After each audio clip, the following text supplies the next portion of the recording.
हे गाईज, नवीन व्हिडिओमध्ये सगळ्यांचं स्वागत आहे। आजचा व्हिडिओ असणार आहे आपली बांगड्याची कढीचा।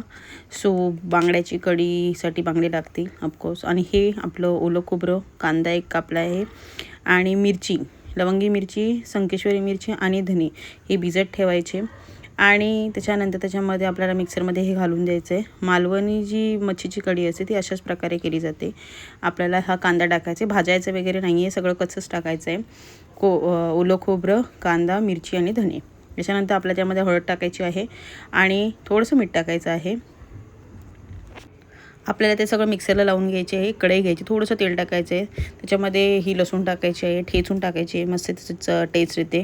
त्याच्यानंतर ती परतून घ्यायची आहे आणि ती थोडी लाल करून घ्यायची आहे। तशा प्रकारे आपण ही लाल करून घेतली की त्या तेलामध्ये सगळा सुगंध येतो सगळा लसूणचा। त्याच्यानंतर आपल्याला जो मिक्सरमध्ये वाटून घेतलेला आहे तो आपल्याला सगळं मिश्रण टाकून द्यायचं आहे, मसाला। आणि ते सगळं म्हणजे त्याच्यामध्ये पहिलं जे राहिलेलं असतं त्याच्यामध्ये पाणी बिणी घालून सगळं आपल्याला ते एकत्र करून घ्यायचं आहे। त्याच्यानंतर आपण त्याला थोडंसं मीठ टाकायचं आहे।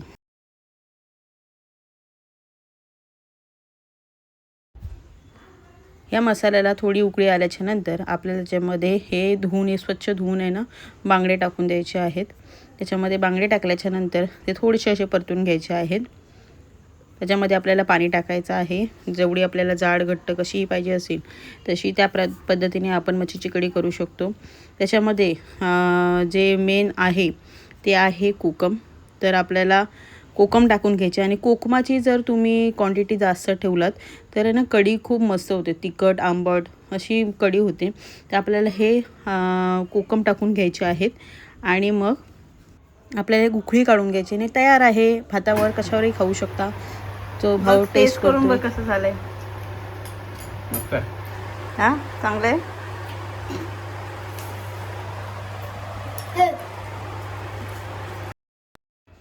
अशा प्रकारे जर तुम्हाला माझा व्हिडिओ आवडला असेल तर व्हिडिओला नक्की लाईक, शेअर, सबस्क्राईब करायला विसरू नका। Thanks for watching.